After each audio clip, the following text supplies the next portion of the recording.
আসসালামু আলাইকুম। বিসমিল্লাহির রহমানির রাহিম। স্ত্রী গরমে ঘেমে টেমে অনেক সময় নিয়ে চা নাস্তা বানিয়ে নিয়ে এসেছে। শ্বশুর শাশুড়ি সবাই বসে খাচ্ছে। স্বামী চায়ে চুমুক দিয়ে বিরক্ত হয়ে বলছেন, নাহ, এখনো তুমি মায়ের মতো চা বানাতে শিখলে না। কতবার বললাম মার কাছ থেকে দেখো, কতখানি লিকার দিতে হয়, কিভাবে বানাতে হয়। মা, ওকে দেখিয়ে দিয়েন তো কিভাবে চা বানাতে হয়। এ হচ্ছে লুমা চা। এরা সুযোগ পেলে মানুষের মুখের উপর তার বদনাম করে। কারো কোনো দোষ ধরার সুযোগ পেলে সহজে ছেড়ে দেয় না। সারাদিন একে ধমকানো, ওকে খোঁচা মারা, একে গালি দেওয়া, ওকে ব্যঙ্গ করা, এগুলাই হচ্ছে তাদের স্বভাব। এদের নিজেদের দোষের কোনো শেষ নেই। নিজেদের দোষ ঢাকার জন্য এরা সবসময় অন্যর দোষ নিয়ে ব্যস্ত থাকে। এদের জিভ হচ্ছে একটা ধারালো অস্ত্র। এই অস্ত্র দিয়ে সারাদিন এরা একের পর এক মানুষের হৃদয় ক্ষত বিক্ষত করতে থাকে। আরেক সিনারিও, আত্মীয় বেড়াতে এসেছে, গল্প করার ফাঁকে ফাঁকে জিজ্ঞেস করলো, আপনার মেয়ে কেমন আছে, ওর বাচ্চাগুলো ভালো আছে। মা উত্তর দিল, গত সপ্তাহে শুনলাম ওর অসুস্থ, দেখি শুক্রবারে ফোন করলে বুঝতে পারবো কী অবস্থা। আত্মীয় একেবারে অবাক হয়ে উঠলেন, শুক্রবারে? আপনার মেয়ে প্রতিদিন আপনাকে ফোন করেন না? আমার মেয়ে প্রতিদিন সকালে ফোন করে সব্বার আগে আমার খোঁজ নেয়।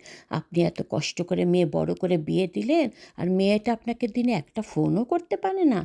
মা আমতা আমতা করে বললেন, না না, ব্যাপারটা আসলে সেরকম না। ও ঘর সংসার চাকরি নিয়ে অনেক ব্যস্ত থাকে তো, তাই। প্রতিদিন কি আর ফোনে কথা বলা যায়? আত্মীয় আরও কিছুক্ষণ তার নিজের মেয়ের সাথে তুলনা করে প্রশংসা করে চলে গেলেন। তারপর কি হলো? এই মা সারাদিন বিষণ্ণতায় ভুগলেন আর বাবার কাছে অভিযোগ করতে থাকলেন, দিনে একটা ফোনও করতে পারে না। এই মেয়ের জন্য আমি কত রক্ত পানি করেছি, একে আমি ৯ মাস পেটে ধরেছি। নিজের বাবা মার থেকেও শ্বশুর শাশুড়ি সংসার বেশি বড় হয়ে গেল। এই আত্মীয়টাকে বলা হয় হুমাজা। এরা মানুষে মানুষের সম্পর্ক পিষিয়ে দিতে পেশাদারি দক্ষতা অর্জন করেছে। এদের বিষাক্ত জীবের ছোবলে সুখী মানুষের মধ্যেও মুহূর্তের জন্য আগুন ধরে যায়। হুমাজাতি লুমাজা হচ্ছে এমন এক ধরনের মানুষ যে অন্যকে তুচ্ছ তাচ্ছিল্য করে, মানুষের দিকে তাচ্ছিল্য ভরে আঙ্গুল দেখায়, চোখের ইশারা করে ব্যঙ্গ করে, কারো চরিত্রের কোনো দিক নিয়ে ব্যঙ্গ করে, কারো মুখের উপর তার বিরুদ্ধে মন্তব্য করে, কারো পিছনে তার দোষ বলে বেড়ায়, এর নামে ওর কাছে লাগায়, মানুষে মানুষের সম্পর্কে ফাটল ধরায়। এটা তারা একবার দুইবার করে না, বরং এরকম করা তাদের অভ্যাসে পরিণত হয়েছে। এরা হচ্ছে হুমাজাতিল লুমাজা।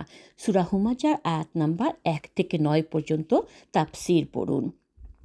এদের সাথে আল্লাহ তাআলা কী করবেন তার ভয়ঙ্কর বর্ণনা আছে। এই আয়াতে আল্লাহ তাআলা এদেরকে অভিশাপ দিচ্ছেন যে এরা ধ্বংস হয়ে যাক। মহাবিশ্বের সৃষ্টিকর্তার কাছ থেকে অভিশাপ পাওয়া এক ভয়ঙ্কর ব্যাপার। এর পরিমাণ নিশ্চয় ধ্বংস এবং অনন্তকালের জন্য প্রচণ্ড কষ্ট। এমন কষ্ট যা কেউ কোনোদিন কল্পনাও করতে পারবে না। মহান রব আমাদের এই হুমাজাতিল লুমাজা হওয়া থেকে রক্ষা করুন। আমিন সুম্মা আমিন। সুবহানাকা আল্লাহুম্মা বিহামদিকা আশহাদু লা ইলাহা ইল্লা আনতা আস্তাগফিরুকা ওয়া আতুবু ইলাইক। যদি ভিডিওটি ভালো লাগে শেয়ার করুন, and please subscribe my channel. আল্লাহ হাফেজ।